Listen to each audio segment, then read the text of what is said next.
Oui, je vous le mentionnais. Donc, des pétitions qui circulent et qui se font signer pas mal là, pour garder fermées des régions. C'est l'annonce de la semaine passée qui a provoqué ces réactions. Des régions, il y en a qui sont déjà rouvertes depuis lundi. D'autres vont rouvrir lundi prochain, le 11 et finalement le 18. Et c'est surtout celles-là, là, les régions plus éloignées où il y a presque pas de cas, où il y en a eu puis il n'y en a plus, et où des gens aimeraient ça garder ça comme ça. Isabelle Hall est instigatrice de la pétition pour la région de la Côte-Nord. Bonjour, Mme Hall. Bonjour, M. Dumont. Et vous êtes vous-même lié au domaine de la santé, là? Oui, tout à fait. Je suis infirmière auxiliaire pour l'hôpital de Bécomo. Bon, donnez-nous un portrait sur la Côte-Nord de la COVID, là, du début à aujourd'hui, le nombre de cas, l'état de situation aujourd'hui. Il y a eu au total 113 cas là, dans la région complète de la Côte-Nord. Je ne sais pas si vous savez, mais la Côte-Nord, c'est 1200 km de territoire. De Tadoussac jusqu'à l'autre bout, jusqu'à la frontière de Terre-Neuve à Blanc-Sablon, là. Tout à fait. Fait que c'est un grand territoire. Fait que 113 cas, on peut se dire, c'est très, très peu. Et pour la région de Manicouagan, qui me concerne plus, c'est 14 cas qu'il y a eu durant toute cette période. Ça, c'est Bécomo et les environs, là. Oui, tout à fait. Ouais. Et là, donc, dans les derniers jours, il n'y en a presque plus, là, hein? Ben, c'est ça, depuis plus de 3 semaines, il n'y a plus aucun cas de comptabilisé. Oui. Et là, la réouverture de la région, ça n'a pas été reçu comme une super nouvelle, là. Ben, je me dis, est-ce que, parce que je sais que j'ai créé beaucoup de remarques sur la pétition parce que je demande jusqu'à ce qu'il y ait un vaccin ou jusqu'à ce qu'on trouve un remède. Et vous savez, vous avez fait de la politique, M. Dumont, quand on veut quelque chose en négociation, on demande toujours plus. Donc, je me dis, pourquoi est-ce qu'on ne peut pas attendre un peu, regarder ce qui se passe à Montréal. Présentement, Montréal, on n'est pas du tout en train d'aplanir la courbe, là.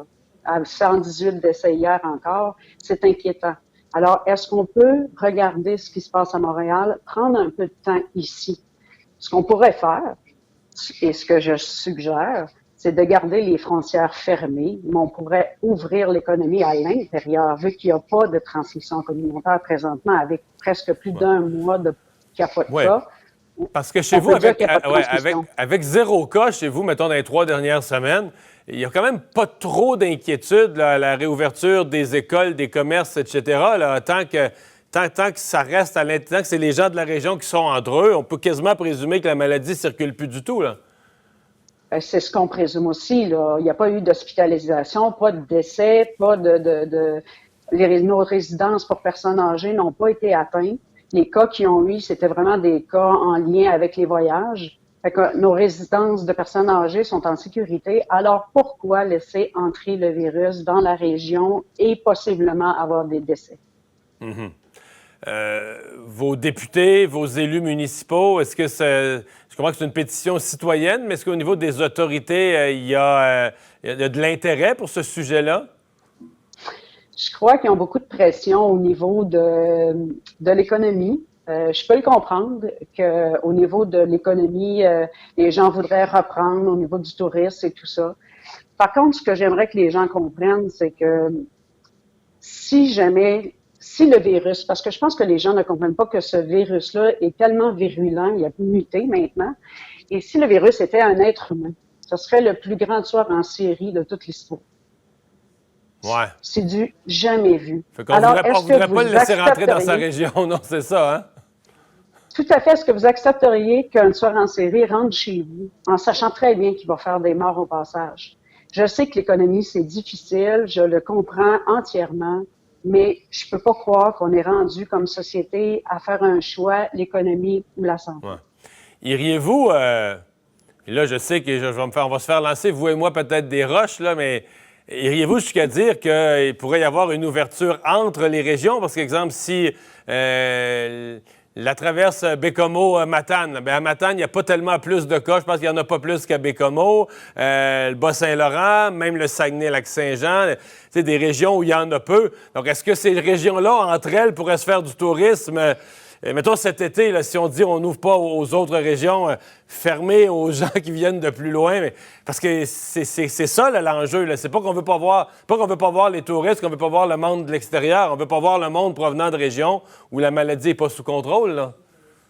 Non, tout à fait. Là, on n'a rien contre les gens de Montréal et soit dit en passant, je sympathise énormément avec mes collègues qui travaillent au front présentement et celles qui sont disparues pendant cette période. Effectivement, on pourrait réouvrir entre les régions comme ça et reprendre un peu l'économie, ce qui serait moins difficile aussi, ce qui ferait moins de pression au niveau du gouvernement. Là, les prestations, on sait, là, le chômage est élevé. Alors, si les gens retournent au travail, ben, on recommence à recevoir des impôts et tout ça. Fait que l'économie pourrait reprendre effectivement. Là. Parlez-moi de votre pétition elle-même en terminant. Là, ça signe, je regardais celle du Bas-Saint-Laurent qui avait 9000 signatures en très peu de temps. En Abitibi, ça a l'air à marcher aussi. C'est le cas chez vous? Tout à fait. On a 3800 ce matin. Je suis très, très, très fière. Les gens respectent grandement les consignes. Puis je pense que je suis pas la seule à penser ça. Tu sais, c'est pas pour moi que je l'ai fait parce que mes enfants, malheureusement, habitent à Québec et Gatineau. Alors, c'est pas par pur égoïsme que je le fais. Mes enfants sont pas là. Fait qu'en prenant cette décision, je sais que je les reverrai pas de sitôt, mais je préfère ne pas les voir pour une période que ne plus jamais les voir du tout. Ben voilà, donc on va voir comment ça évolue. Madame Hall, merci de nous avoir parlé. Salutations aux gens de la Côte-Nord. Je vous remercie infiniment, M. Au revoir.